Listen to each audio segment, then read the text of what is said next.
All the market veterans say that trend is your friend, but how long does a trend last and when would you get in and get out of the trend? For that purpose, we have the facility to change the duration of time frame in InstaTrade. Here, on clicking this button, you can select the different time frames and it can vary from 1 minute to 1 month.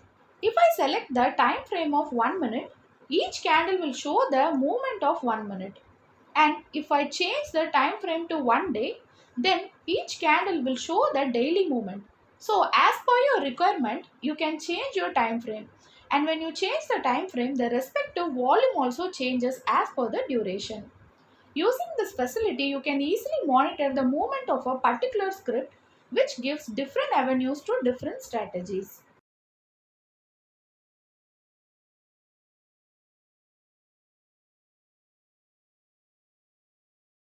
Investments in securities market are subject to market risks. Read all the related documents carefully before investing.